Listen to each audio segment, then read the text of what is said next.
Have you ever had one of those moments where something goes wrong? Not a catastrophe, not a life-altering event, just wrong. A small disaster, a personal problem. The kind of thing that makes you feel embarrassed to even bring to God because it seems so minor. Maybe you've thought, God is holding the universe together. He's got bigger things to worry about than my little problem.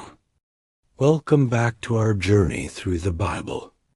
Today, we're going to look at one of the most quietly extraordinary miracles in the Bible. It's a miracle so small, so ordinary, that it's easy to skip right past it. No parting seas, no fire from heaven, no armies defeated.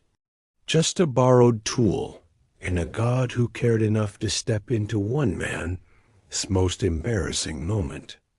This is the story of Elisha and the floating axe head. To get it, we need to understand the world Elisha lived in. He was a prophet of God in ancient Israel, the successor to the great Elijah. He was a man of tremendous power. He had purified poisoned water, raised a boy from the dead, and healed a Syrian general of leprosy. Rivers had parted at his command. God moved mightily through this man. Around Elisha was a group of men known as the sons of the prophets. Think of them as a humble theological school, young men training to serve God. And this school had a problem. It was getting too small. The community was growing, so they came to Elisha with a practical suggestion. They said, "Look, this place is too small. Let's go to the Jordan River, and each of us will get a log and we'll build a new place to live." Notice, they weren't complaining. They had a plan and were willing to do the work themselves. Elisha agreed to their plan and even agreed to go with them. This tells you something about him. He wasn't a distant leader. He was present with his people. He showed up. So they went to the Jordan River, axes in hand, ready to work.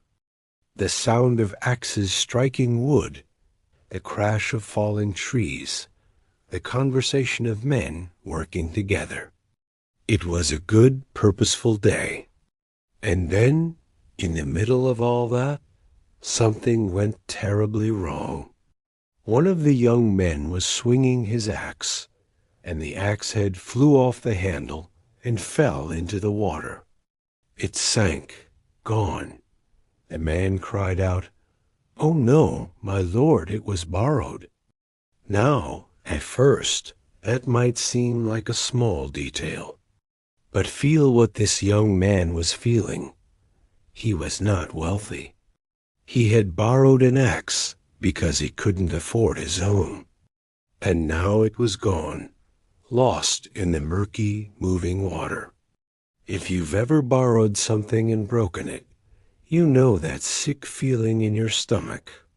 The dread, the embarrassment, the helplessness. He turned to Elisha.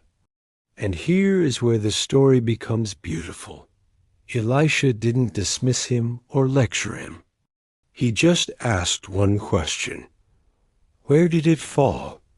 The man showed him the spot. Elisha cut a stick, a simple branch, and threw it into the water. And the axe head floated.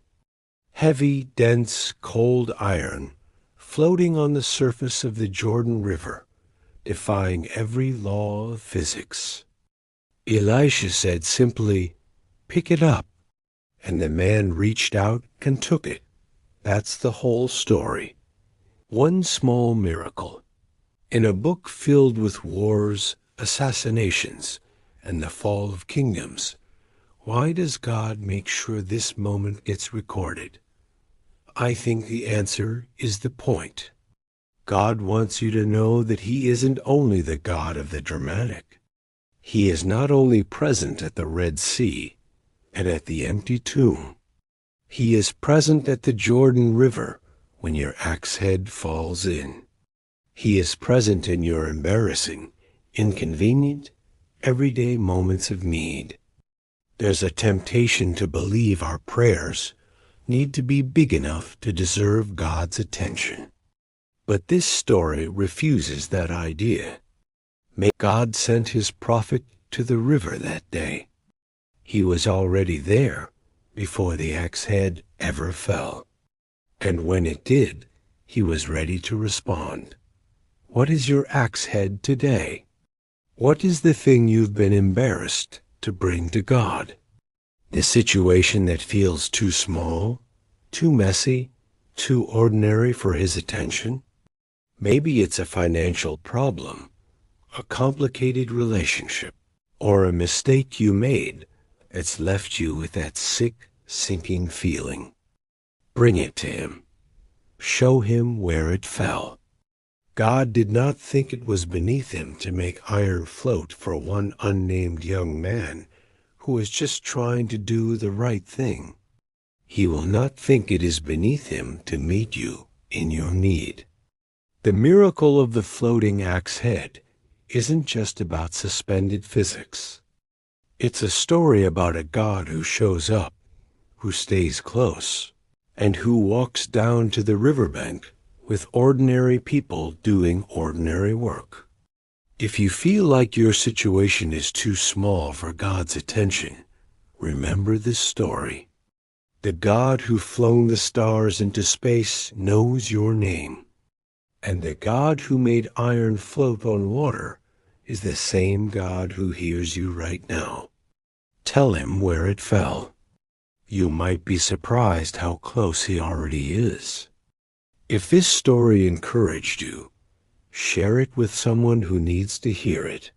And if you're new here, we tell Bible stories every week to remind us all that this ancient book is still speaking. Like and subscribe, and we'll see you in the next one.